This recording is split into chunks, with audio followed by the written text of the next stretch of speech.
Merci beaucoup. Je voudrais demander à Caroline, elle est devenue très célèbre, très grande. Elle a quelqu'un qui est son collègue, son ami. Elle la respecte beaucoup. Elle vient de la région et c'est exactement ce qui se passe. Caroline, puis-je vous demander de dire quelques mots? Monsieur, voici l'Ariana du continent africain. Elle a été journaliste aux États-Unis pendant de nombreuses années et elle a une histoire à partager avec la presse, les médias et ces deux dirigeants merveilleux qui vous rejoignent aujourd'hui. Alors, Ariana? Pourquoi ne viens-tu pas en parler pour qu'ils te voient? Ce serait absolument génial. Merci beaucoup. Merci, monsieur. C'est un plaisir. Merci, Monsieur le Président.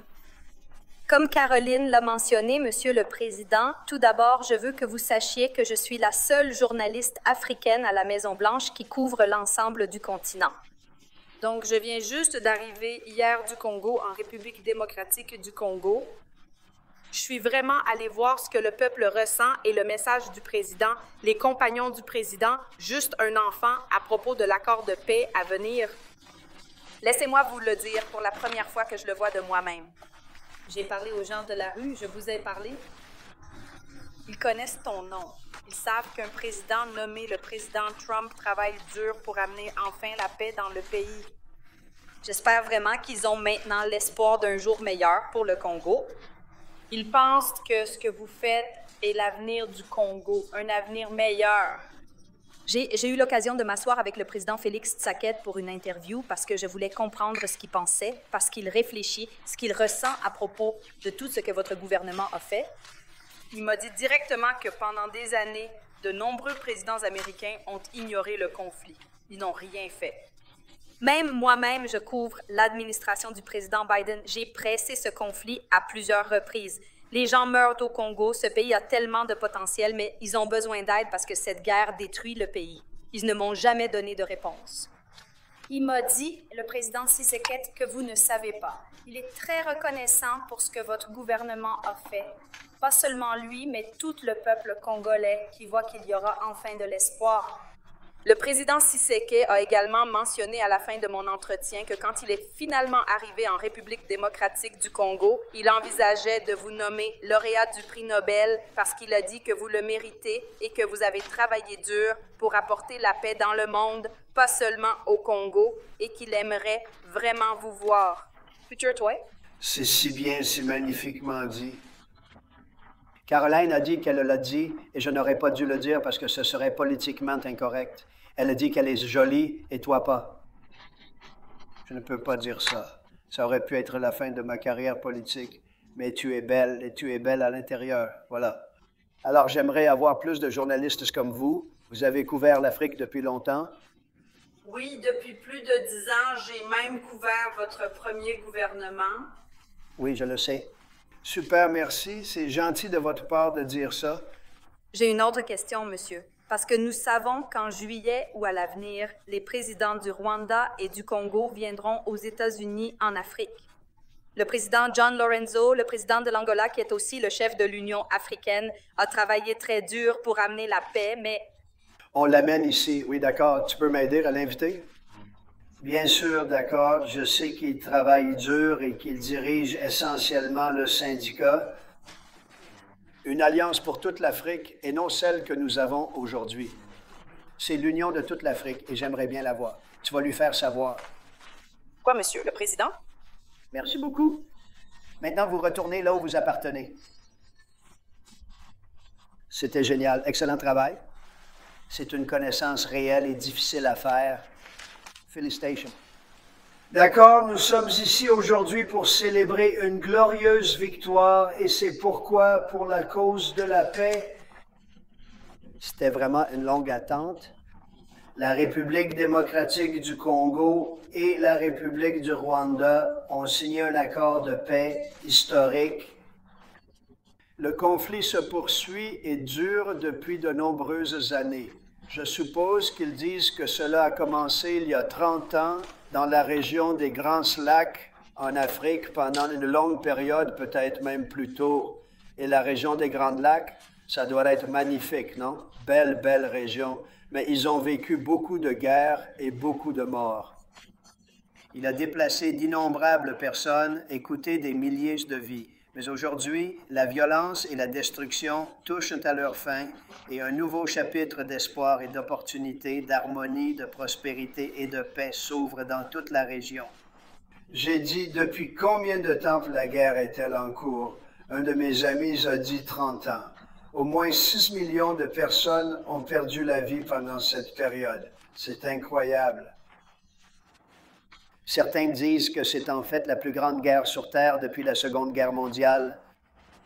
Je tiens donc à exprimer mes remerciements et mes félicitations aux représentants de la République démocratique du Congo et de la République du Rwanda qui ont signé cet accord crucial il n'y a pas si longtemps. Ils l'ont signé juste devant. Je voudrais également remercier le secrétaire d'État Marco Rubio. Il a travaillé très dur sur ce sujet et nous avons travaillé ensemble grâce à son excellent leadership et à Mossad Boulos, conseiller principal pour l'Afrique et les affaires africaines, qui, comme vous le savez, a passé beaucoup de temps en Afrique et il est très à l'aise là-bas.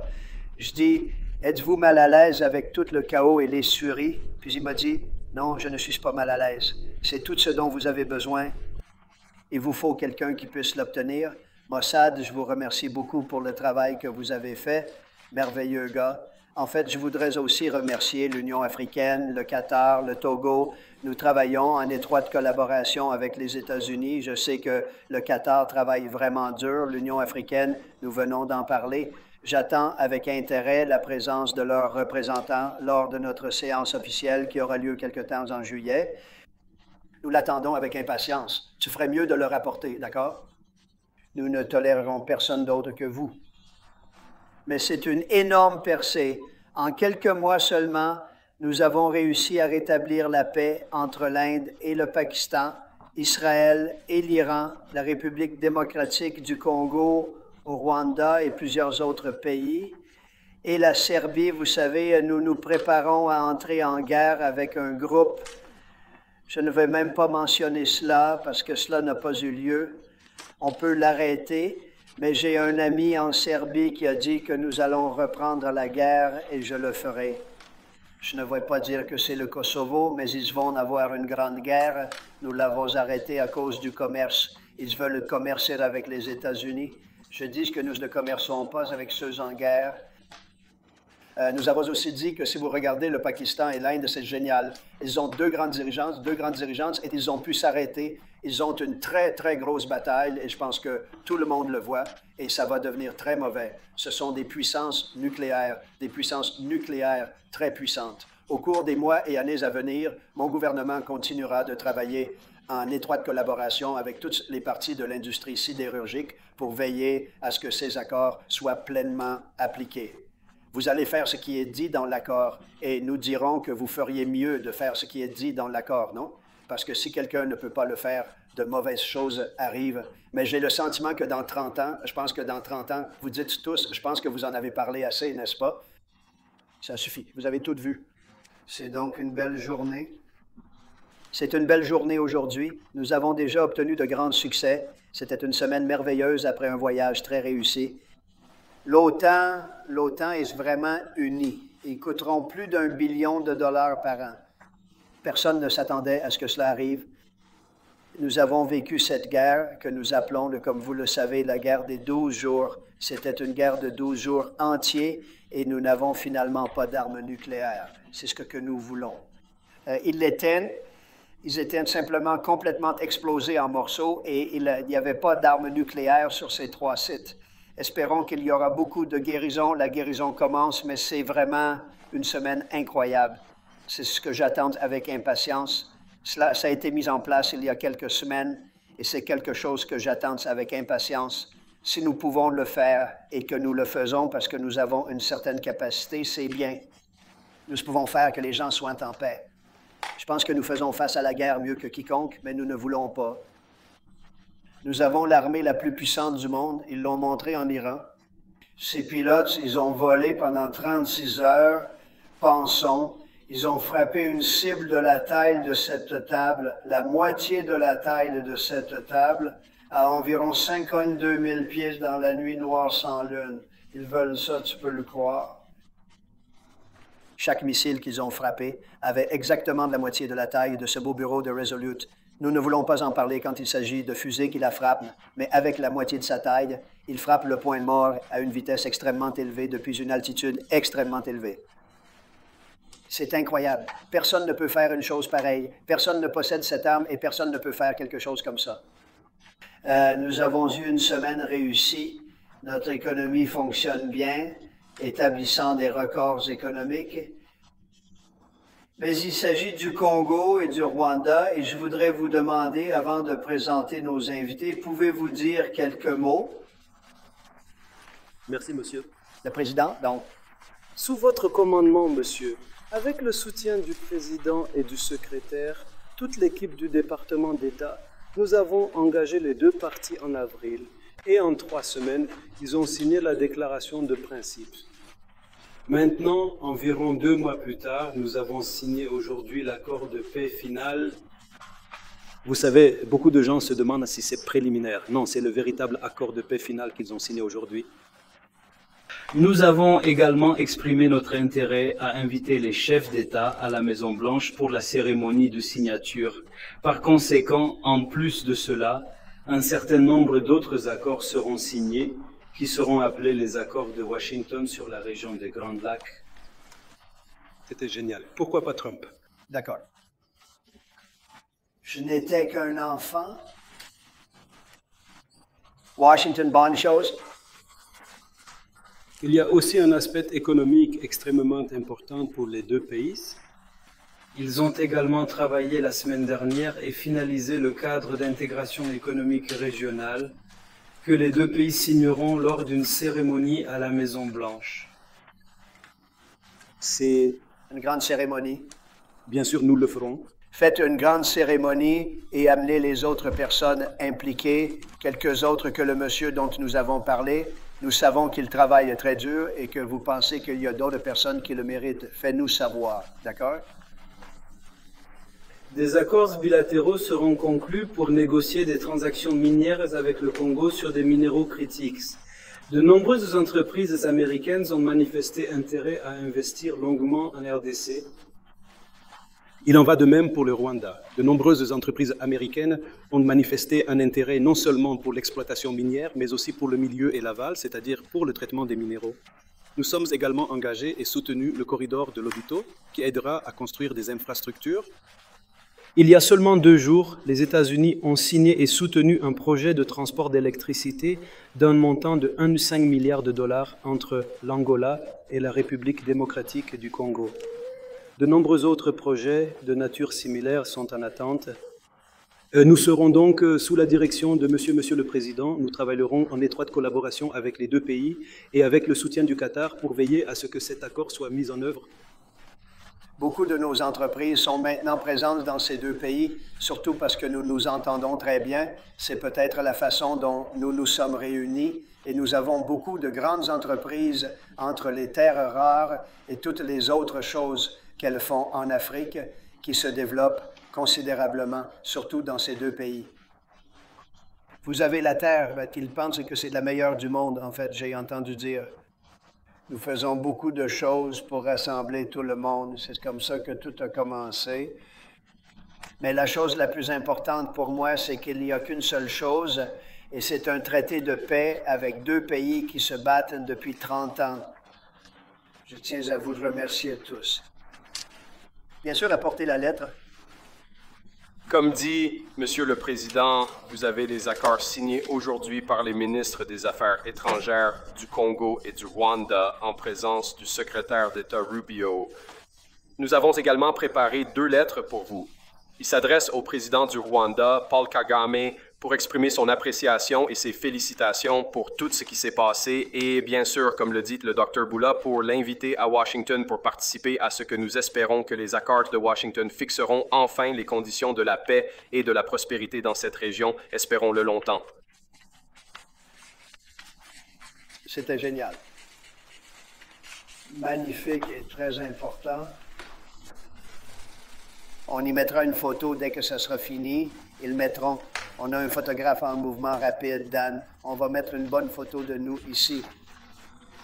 Et C'est une lettre adressée aujourd'hui au président de la République démocratique du Congo, Chika, pour le féliciter une fois de plus pour avoir résolu cette guerre de longue date et l'inviter à Washington, D.C. pour conclure définitivement l'accord, espérons-le bientôt. C'était génial.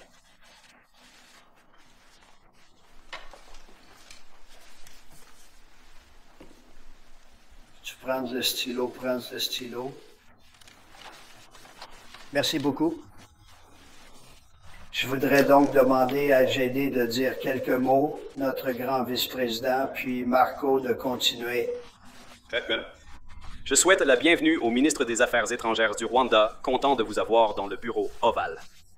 Deuxièmement, permettez-moi de féliciter le président, le ministre Rubio et toute l'équipe. Je pense que pour les peuples de ces deux pays, ils devraient savoir que les États-Unis sont engagés sur la voie de la paix. Mais pour mes concitoyens américains, c'est vraiment un moment de célébration. C'est un moment important pour notre pays parce que nous avons vécu 30 ans de meurtre et de guerre sous le président, la guerre la plus meurtrière depuis la Seconde Guerre mondiale. Maintenant, nous sommes sur la voie de la paix. Donc, si je pense à ce que je sais sur ces deux pays pendant 30 ans, presque pendant tout le temps que je me souviens que ces deux pays ont été dans les nouvelles, la plupart des histoires ont été sur eux qui se battent et qui se tuent. Nous pouvons attendre un avenir où mes enfants voient ce moment comme le début de prospérité et de paix.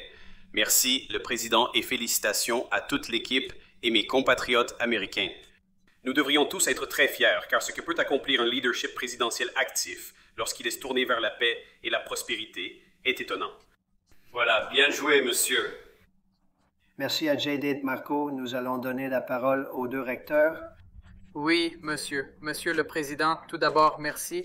Lorsque j'ai pris ce poste, vous avez clairement indiqué que la priorité serait la recherche de la paix. Dès le premier jour, que ce soit en Ukraine et en Russie, que ce soit au Pakistan, en Inde, que ce soit en Iran et en Israël, ou sur le continent africain, votre priorité, c'est la paix. Aujourd'hui, nous voyons tout cela se réaliser. C'est triste. La guerre retient plus d'attention que la paix, mais la paix est plus difficile. Je félicite les présidences respectives présentes pour avoir choisi la voie plus difficile, la paix. La guerre reste plus facile, bien que coûteuse et sanglante. Je fais écho à la déclaration du vice-président. C'est donc les Américains devraient être fiers que la voie numéro 1 pour la paix dans le monde est notre président. Alors, merci, Président Trump. Encore une fois, je tiens à remercier le Dr Boulos et les efforts qu'il a déployés depuis le premier jour. Il a vraiment consacré beaucoup de temps et d'énergie que nos amis de leurs pays respectifs peuvent partager avec nous. Enfin, je voudrais vous remercier d'avoir déjà fait cela, mais l'Union africaine, le Togo et le Qatar, ce sont des partenaires extraordinaires et nous devons continuer à recevoir leur aide pour que cela puisse arriver. Alors, félicitations à vous deux. Merci, Monsieur le Président. Je vous remercie. Bon travail. Vous voulez commencer de l'une ou l'autre façon, n'est-ce pas? Partager cette première rencontre. Merci beaucoup. Merci beaucoup, monsieur le Président. Merci de nous avoir invités ici. Je pense pouvoir résumer ma contribution en 3 points principaux. Tout d'abord, merci et en effet, félicitations pour cette étape extraordinaire qui met fin à 30 ans de conflits et de souffrances et redéfinit les perspectives de millions de Congolais et de citoyens de la région des Grands Lacs. Le deuxième point est de rester engagé. Nous avons besoin des États-Unis pour s'assurer que cet accord fonctionne et pour nous tenir responsables. Je pense que le troisième point est que si vous restez à bord, oui, avec tant de points de vue, nous pouvons transformer nos partenariats et inaugurer une ère de prospérité, de croissance et de relations bilatérales partagées qui vont bien au-delà des défis auxquels nous sommes confrontés ensemble et qui, au moins ou enfin, nous pouvons nous concentrer sur le potentiel et la richesse que nous pouvons partager. Donc, une fois de plus, au nom de mon cœur, nous vous remercions, mais surtout au nom des gens du Parti démocrate. Merci beaucoup. Beau mot, j'ai hâte de rencontrer vos dirigeants. Ce seront des gens très respectés et, comme vous le savez, très respectés dans le monde entier, en particulier en Afrique. Donc, à un moment donné, en juillet, nous aurons une grande cérémonie. Merci beaucoup. S'il te plaît. Merci. Merci beaucoup, monsieur. Monsieur le Président, c'est vraiment un événement historique, oui, parce qu'il s'agit de la signature d'un accord de paix entre le Congo et le Rwanda, mettant fin à un conflit qui dure depuis 30 ans. Dans le passé, il y a eu de nombreuses opérations de médiation, mais aucune n'a abouti. Nous sommes convaincus que cela est dû à votre leadership et à votre engagement indéfectible en faveur de ce processus. On l'a aussi.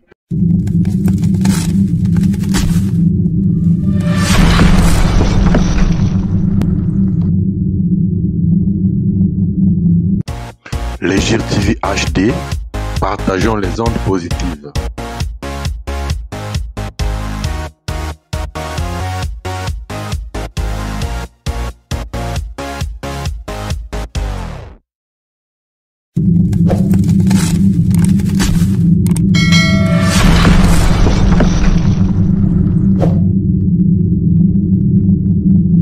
Ils ont réussi et nous croyons que c'est grâce à votre leadership et à votre engagement fort envers ce processus, ainsi qu'à une nouvelle approche de l'intégration économique régionale, qui est très importante pour amener le Rwanda et la République démocratique du Congo à travailler ensemble, parce que c'est une région très riche, avec des échanges transfrontaliers, des richesses minérales et naturelles.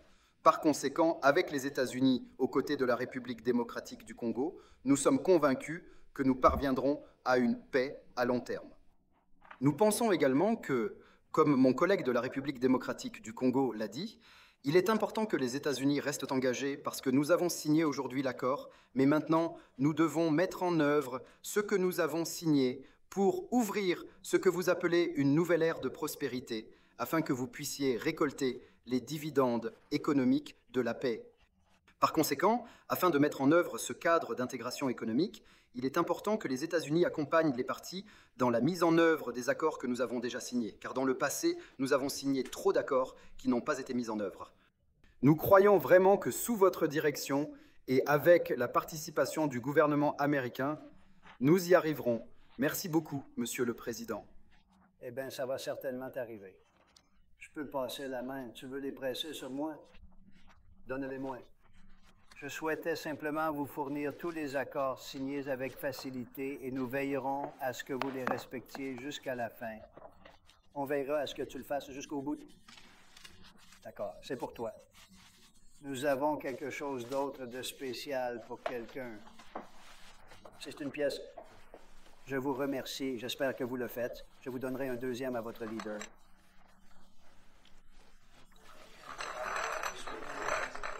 Ce sont des pièces sérieuses. Tu ne voudrais pas. Tu ne veux pas les perdre. Tu le feras. Mais je pense que votre journaliste africain mérite un. Qu'est-ce que tu en penses? Je suppose que c'est une spéculation. Les journalistes sont d'accord, n'est-ce pas, Brian? Oui, ma chérie, c'est bien toi. Oh, d'accord. Tu as fait un excellent boulot. Je vous remercie. J'ai entendu dire que tu faisais du bon travail en couvrant tout. Je vous remercie. Et monsieur, Président, en fait... oui. Les photos que tu as prises avant, laisse-moi voir. C'est déjà commencé. Merci beaucoup, monsieur. Monsieur le Président, merci. Laisse-moi voir. C'est dans ce dossier, monsieur. D'accord. Celui-ci. Oui, monsieur. Oh, ils sont plus beaux que moi, ce qui ne me plaît guère. Cependant, c'est vraiment somptueux. Très bien. Nous avons un bon photographe. C'est magnifique. C'était génial. Tu ferais mieux, je te le dis. Tu ferais mieux de travailler ici. On va descendre. C'est magnifique. Merci beaucoup. Alors, nous allons les mettre dedans. C'est pour toi. C'est pour toi.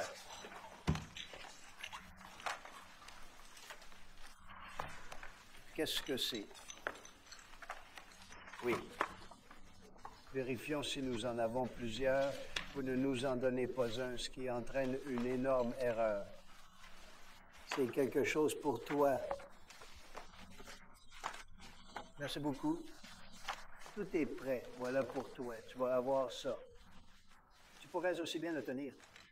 Je vous remercie. Merci beaucoup. Bonne chance à vous. Je vous remercie sincèrement. Vous avez un problème quelconque. Pourquoi ne pas en parler? Pourquoi pas? En fait, pourquoi cela? Je veux dire parce que c'est un sujet distinct. Mais vous réalisez que mettre fin à tout cela est maintenant un sujet considérablement plus crucial. Nous venons de sortir d'une guerre qui a duré 30 ans et qui a fait 6 millions de morts. Donc, ne me posez pas de questions sur le commerce canadien, monsieur. Président Carla de Carla Castanova de Lindell TV. Maintenant que votre gouvernement et vos félicitations ont assuré la paix en Afrique, une guerre qui dure depuis des décennies et aucun autre président ne peut le faire, pensez-vous que les grands médias le feront? Enfin, je vous le dis, mais vous avez raison, aucun autre président ne peut faire cela. Ils ont essayé et ils n'ont même pas essayé. Je ne pense pas vraiment qu'ils aient essayé. Pensez-vous que Biden a essayé? Il ne savait pas qu'il était vivant. Pensez-vous que le grand public... Les médias finiront par vous féliciter là où vous le méritez. Non, la presse refuse catégoriquement de croire en moi. Mais les gens me font confiance. C'est pour ça que je suis là. Les gens n'ont pas donné cela. C'est pourquoi nous sommes ici, avec tous les 7 États gagnés. Nous avons remporté le suffrage populaire. Donc les médias ne me donnent pas confiance, mais le peuple le fera. C'est plus important pour moi. Vous partez. Pour être un pacificateur, il faut aussi tomber avec le président, qui n'a pas traversé la frontière en mai. Vous avez protégé la frontière plus que quiconque. Mais je ne sais pas si vous le savez. Vous êtes maintenant sur la voie d'avoir le taux de meurtre le plus bas de l'histoire de ce pays. Je pense que c'est en grande partie parce que nous avons fermé la frontière, mais vous voulez commenter que vous pourriez avoir le taux de meurtre le plus bas de l'histoire des États-Unis, le président. Je l'ai vu l'autre jour et c'était un plaisir. Et puis, c'est vraiment mieux parce que, vous savez, nous avons passé par Biden, par l'intermédiaire de l'administration Biden, nos meurtriers, 11 personnes, pour être exact, et beaucoup d'entre eux sont déjà partis. On les ramène là où ils appartiennent. C'est un grand honneur. J'avais dit que les chiffres s'amélioreraient si vous le sortiez. Vous avez parlé plus tôt du financement des contrôleurs de la circulation aérienne et du beau projet de loi, et j'espère que Dieu soit loué si nous signons cette chose. Qu'est-ce que cela signifie pour l'industrie de la façon dont le manque de financement au cours des dernières années ou des années, peut-être une décennie, a changé la sécurité des voyages aériens? Eh bien, ils n'avaient pas assez de fonds pour l'aéroport pendant des années, et j'ai commencé à terminer l'équipement nécessaire pour atterrir un avion, alors qu'un avion comme un accident d'hélicoptère n'arriverait jamais. S'ils avaient le bon équipement moderne, il y avait des choses fantaisistes partout et je suis prête à le faire. Mais quand je n'étais pas là, ils ont complètement abandonné. Votre directeur des transports est horrible. Nous en avons un très bon Sean Duffy, mais vous avez démarré le moteur. Il ne sait rien. Il va travailler à vélo. Il ne sait pas ce qui se passe. Il est horrible. Il a complètement abandonné. C'est un projet important et je suis prête à tout. Mais nous avons eu une expérience de vote très triste, donc nous ne l'avons pas faite. Mais maintenant que je le fais, nous allons avoir un grand système. Partiellement financé par cette loi, le projet sera entièrement financé plus tard lors de la construction. Mais nous devons construire le meilleur du monde. Nous avons les meilleures entreprises au monde.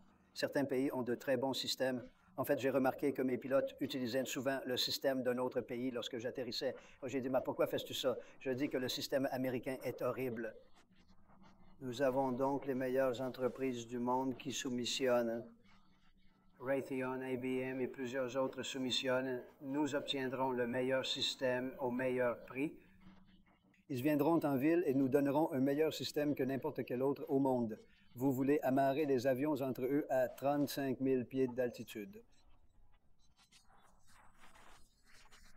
En ce qui concerne l'accord de paix, à quel point vous et votre gouvernement êtes-vous proches d'un cessez-le-feu à Gaza, n'est-ce que pas? Je demande souvent maintenant, puis je me sens très proche. Je viens de parler à certaines personnes impliquées. La situation à Gaza est mauvaise. Ils demandent, et nous pensons qu'au cours de la semaine prochaine, nous allons avoir un cessez-le-feu. Et comme vous le savez, nous allons envoyer beaucoup d'argent et de nourriture à la région parce que nous devons, nous ne sommes pas impliqués en théorie, mais nous sommes impliqués parce que les gens meurent. Je contemple les personnes privées de nourriture, démunies. À vrai dire, c'est notre responsabilité. Certaines ont été kidnappées par des individus mal intentionnés. Vous savez, si vous le donnez, c'est censé prendre soin des gens qui finiront par voler la nourriture et la vendre. Cependant, actuellement, nous disposons d'un solide système. Nous contribuons à solutionner la situation. Vous constatez des individus prenant un seul repas quotidien. Malheureusement, d'autres pays n'ont pas apporté leur aide. Personne n'a aidé. Nous le faisons parce que je pense que nous devons le faire sur une base humanitaire comme cela. Nous n'avons pas à nous impliquer dans l'Afrique, mais nous l'avons fait parce que nous pensons que c'est le cas. J'ai lu tout le temps, c'est comme G.D. l'a dit, et vous savez, pendant la majeure partie de sa vie, il a juste vu cette guerre cruelle. En fait, il a reçu beaucoup de publicité à cause de son niveau de brutalité, n'est-ce pas? Personne n'a jamais vu quelque chose comme ça participer. Je veux dire, je pense que c'est ma réunion la plus importante aujourd'hui.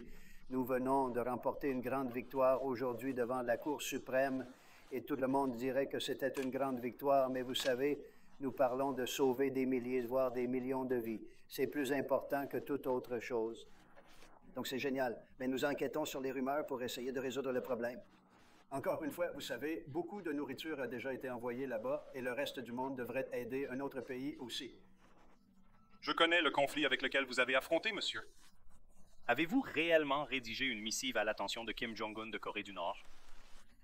Eh bien, s'il y a un conflit, je m'entends très, très bien avec lui et nous allons le résoudre, et la Corée du Nord. J'ai une bonne relation avec Kim Jong-un, je m'entends bien avec lui, alors nous verrons ce qui se passe, mais certains disent qu'il y a un conflit potentiel et je pense que nous allons le résoudre. Si c'était le cas, cela ne nous concernerait pas. Toutefois, nous sommes loin de nombreux endroits où nous sommes en train de résoudre des problèmes. Mais j'aime le faire, c'est la bonne chose à faire. Nous avons la capacité de le faire. Nous travaillons donc sur des choses avec lesquelles nous n'avons pas beaucoup à faire. Serbie, Kosovo, je vous ai dit que nous avons résolu une catastrophe potentielle. Je peux vous parler de certains pays dont vous n'entendrez pas parler, mais certains pays qui sont prêts à entrer en guerre avec leurs voisins ne vont pas entrer en guerre avec leurs voisins. C'est une merveilleuse chose. Nous en avons beaucoup. Mais je suis très heureux de l'Inde et du Pakistan parce qu'ils ont des armes nucléaires. Vous savez, quand vous parlez de l'Iran, ils essayent de l'obtenir, mais l'Inde a des armes nucléaires, le Pakistan a des armes nucléaires, des niveaux élevés d'armes nucléaires, les deux. C'est vraiment génial de résoudre ce problème. Nous avons fait cela grâce au commerce, donc c'est une grande chose. En parlant d'armes nucléaires, monsieur, Président, êtes-vous inquiet que les Iraniens puissent avoir de l'uranium enrichi à Pickaxe Mountain? La dernière chose à laquelle ils pensent maintenant, c'est enrichir l'uranium. Et je pense que ce qu'ils veulent faire, c'est qu'ils veulent ressusciter, ils veulent me voir, et nous le ferons bientôt. Ils le feront rapidement lors de la réunion. Est-ce qu'ils ont dit quelque chose de différent en privé? Tu ne penses pas qu'ils veulent me voir? Ne penses-tu pas qu'ils ne peuvent rien faire à cause des sanctions? Je ne crois pas qu'ils veulent me voir. Je veux dire, ce ne sont pas des gens stupides. Ils ont beaucoup vécu, ils ont souffert. Israël aussi. Israël a beaucoup souffert. C'était 12 mauvais jours. Oui, nous verrons ce qui se passera. Tu y réfléchis? Envisagez d'envoyer des missiles patriotes en Ukraine. Avez-vous pris votre décision? Monsieur. Monsieur le Président, il y a plusieurs questions non résolues sur cet accord. Les Rwandais seront-ils impliqués dans cet accord et ce conflit? Les troupes rwandaises se retireront-elles de certaines parties de la République démocratique du Congo? Le groupe rebelle M23 sera-t-il autorisé à rester dans l'est de la République démocratique du Congo? Avez-vous des réponses à ces questions? La question vous pose cette question. Vous voulez répondre à cette question. C'est une question intéressante pour toi. Vas-y. Merci beaucoup. Dans l'accord que nous avons signé, nous avons adopté le concept opérationnel de neutralisation des FDLR, qui sont une campagne de génocide diabolique et de suppression des mesures défensives aléatoires. Cela a donc été signé en novembre dernier. Par conséquent, nous allons mettre en œuvre ce concept d'opération pour faire les deux choses, neutraliser ce mouvement qui déstabilise le Rwanda depuis des années et désarmer nos mesures défensives. En ce qui concerne les accords M23N, nous avons décidé de nous appuyer sur les pourparlers de Doha, car ils sont actuellement des pourparlers entre l'AFC M23 et le gouvernement de la République démocratique du Congo pour parvenir à un accord de paix complémentaire à l'accord de paix de Washington. Donc les deux choses ont été réglées. Vous, monsieur le Président, les États-Unis vont-ils vraiment appliquer cet accord? Exécuter avec eux. Ils peuvent faire respecter leurs propres accords, mais exercent beaucoup de pression pour s'assurer que ces accords sont appliqués. Les deux personnes dans cette pièce sont déjà très, très, très compétentes. Ils vont y arriver. Je pense qu'ils vont y arriver. Ils adorent ça. Une chose que j'ai rapidement comprise, c'est à quel point tu aimes ton pays, c'est que tu veux bien le faire. Ils savent qu'il faut le faire. Sinon, de mauvaises choses arrivent. Mais je pense que nous sommes bien plus que ça. Les autres présidents devraient faire ce que je fais maintenant. Ils ne l'ont jamais fait. Je ne pense pas qu'ils aient jamais essayé. Je ne pense pas qu'ils puissent le faire. Je ne pense pas qu'ils aient jamais essayé. Et même s'ils l'avaient fait, ils n'auraient pas pu être là. Le Président, Oui, merci. Monsieur le Président, pouvez-vous nous partager ce qui se passerait si l'une des parties violait l'accord de paix, parce que nous ne voulons pas que la guerre revienne en République démocratique du Congo? Je préfère ne pas le dire. Je vais juste dire que s'ils enfreignent la réglementation et qu'ils n'ont pas l'intention de le faire, il y a des pénalités importantes. Je ne pense pas qu'ils enfreignent la réglementation. Je pense qu'ils sont sérieux, mais nous avons des pénalités très sévères, financières ou autres.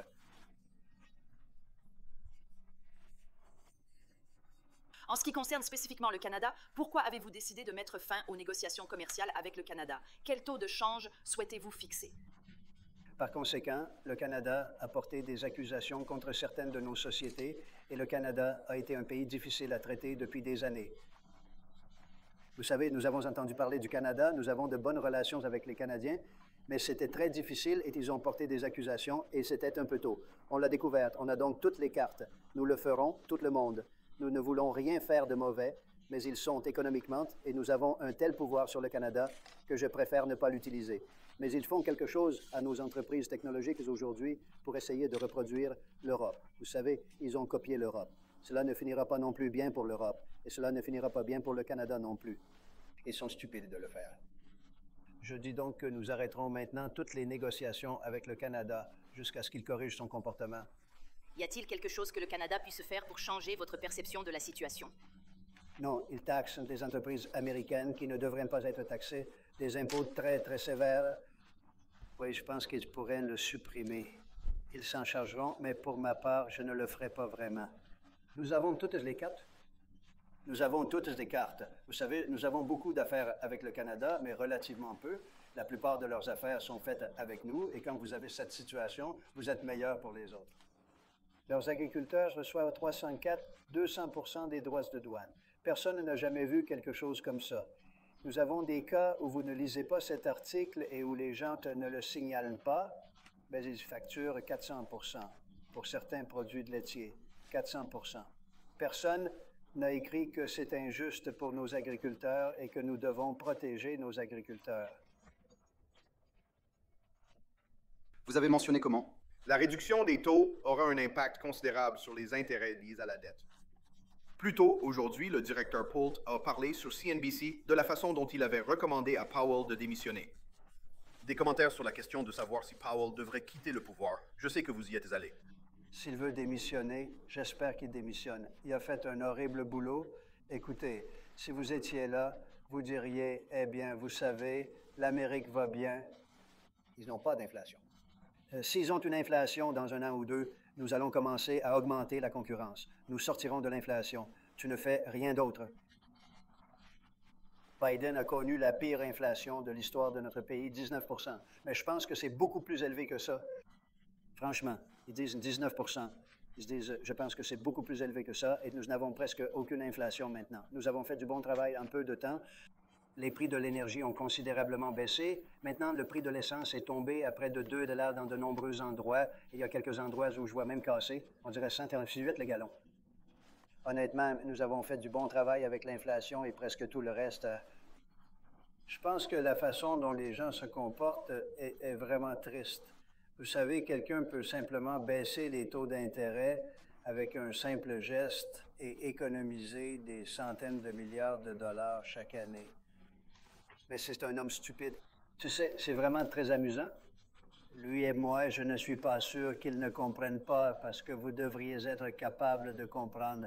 C'est un peu comme l'économie, mais je ne suis pas totalement sûr. Mais essayez de réfléchir avec un simple geste. Il parle des coûts.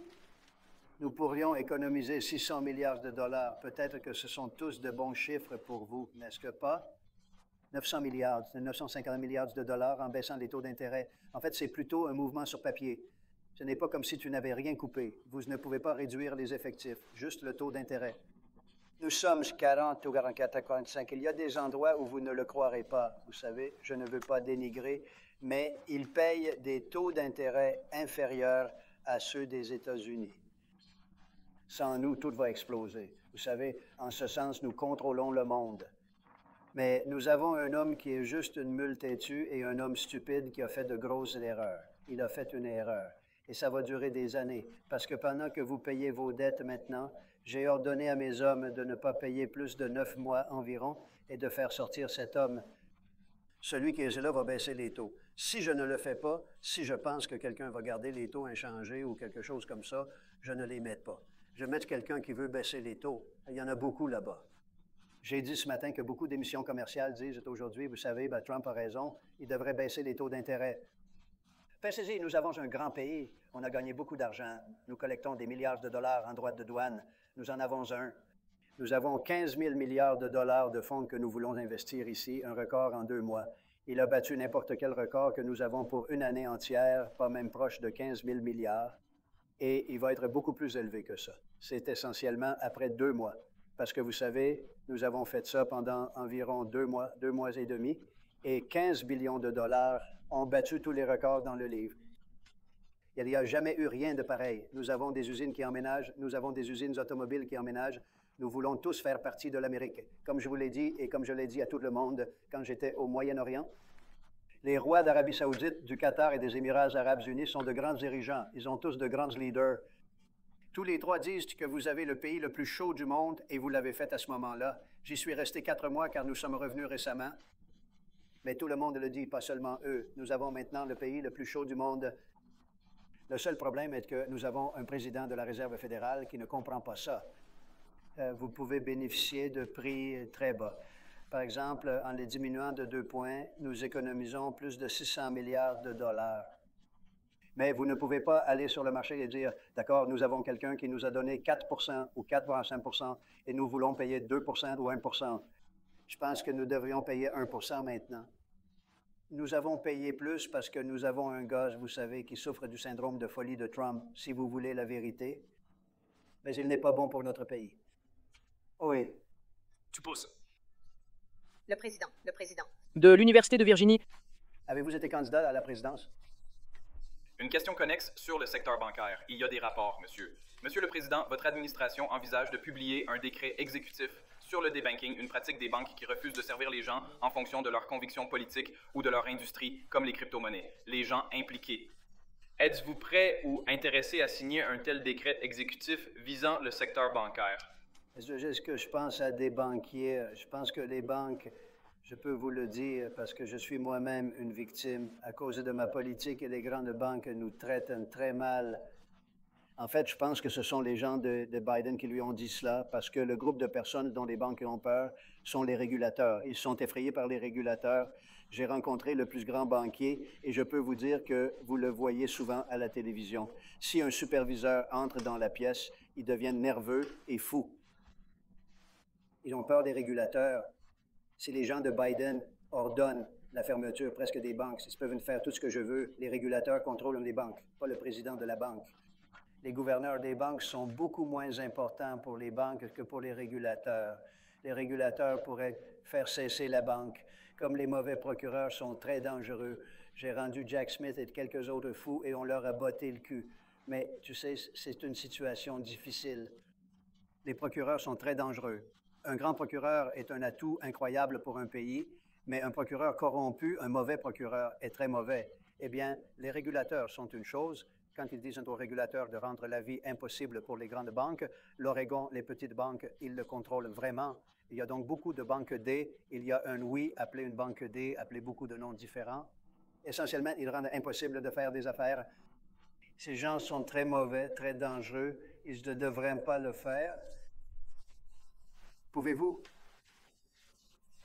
Veuillez expliquer comment les recettes fiscales augmenteraient de 68% si le projet de loi N-APOS n'était pas adopté. D'où vient ce chiffre? Eh bien, cela vient du fait que vous avez automatiquement coupé Trump, la plus grosse coupe que nous ayons jamais faite. Maintenant, ces coupes sont encore plus importantes. Mais à en juger par l'administration précédente où Trump a réduit ses dépenses, il s'agit d'un accord de 5 ans. Quand vous ajoutez cela aux coupes et autres choses que vous avez déjà, selon le montant qu'ils m'ont dit, c'est environ 68%. Cela signifie que vous aurez une taxe afin que vous sachiez que la réduction d'impôts qu'ils obtiennent, la plus grande réduction d'impôts dans notre histoire, va immédiatement monter à ce niveau. Cela représente à lui seul une part importante de 68%. Ensuite, vous aurez d'autres accumulations d'impôts et ils disent que vous aurez une augmentation d'impôts d'environ 68%. Monsieur, vous avez dit 1. Il n'y a pas si longtemps, le commerce européen n'aurait pas été très bon. Est-ce que cela signifie que vous voulez aussi couper ces négociations et simplement leur dire ce qu'ils ont? L'Europe est très difficile. L'Union européenne a été créée pour profiter des États-Unis et du commerce. C'est pour cela qu'ils ont été formés. Ils sont ennuyeux. Ils sont ennuyeux. Je m'occupe d'Ursula et du groupe en ce moment. Mais c'est une situation extrêmement difficile. Ils nous ont vraiment maltraités. Si vous regardez les précédents passés, ils les ont vraiment maltraités. Ils sont gentils avec moi parce que je comprends. Je connais le système. On a des cartes. Nous avons beaucoup plus de cartes qu'eux. Ils ne nous traitent pas bien. Ils viennent être à nous maintenant. Vous savez, j'ai dit que j'allais imposer un droit de 50 %. Dès que j'ai fini, j'ai mis ça sur la vérité. Dès que je l'ai dit, là, ils arrivèrent à la table. Ils ne veulent pas venir à table. Mes gars m'ont dit, Scott m'a dit, toute l'équipe m'a dit que ce n'était pas une bonne situation. Ils veulent l'abattre. Ils ne veulent pas vraiment un accord. C'est pourquoi j'ai dit que nous allons vous imposer 50 % de droits de douane. Comme vous le savez, Howard a beaucoup à voir avec Lutnick Business et il a dit qu'ils ne voulaient pas en parler. Dès qu'ils l'ont mis, j'ai reçu des appels d'eux comme « Peut-on se rencontrer demain ?» Le véritable problème est qu'ils ont beaucoup d'impôts extrêmement injustes. Ils ont beaucoup d'impôts que vous ne collecterez pas. Ils poursuivent toutes nos sociétés. Ils continuent de poursuivre Apple et Google et toutes ces entreprises, vous savez, devant des juges qui travaillent pour eux. Je suppose qu'ils travaillent pour eux. Ils sont des juges de l'UE et ils ont reçu ces récompenses folles. Apple a été condamné à une amende de 17 milliards de dollars et d'autres sociétés ont été condamnées à des amendes énormes. Ce sont des gens dégoûtants. Je ne souhaite pas qu'ils affectent des entreprises américaines. Si quelqu'un veut influencer cette entreprise américaine, je veux que ce soit nous. S'il doit payer une amende, laissez-le à nous. Donc, ils le font depuis longtemps, depuis des années. Mais ils sont dégoûtants. L'Union européenne est détestée, aucun doute. Mais ils vont bientôt apprendre à être moins ennuyeux. Ils le savent. Ils savent que ça arrive. Vladimir Poutine vous a tendu la main pour vous aider à résoudre la crise iranienne. Vous avez fait quelques excellentes déclarations aujourd'hui. Vous voyez l'État très bien. Vladimir Poutine a fait de très bonnes déclarations aujourd'hui. Il respecte à nouveau notre pays. Il n'a pas respecté ça il y a un an, je peux vous le dire maintenant. Mais Poutine respecte notre pays, le président chinois Xi respecte notre pays, Kim Jong-un les respecte. Encore une fois, il y a un an à peine, nous n'étions pas une nation respectée. Nous avons un président incompétent. Nous avons des méchants autour de cette table, cette belle et déterminée table. Ils ont des intentions extrêmement mauvaises, je suppose. Je veux dire, ils ont véritablement de mauvaises intentions, mais le monde respecte notre pays profondément. Merci encore beaucoup à tous.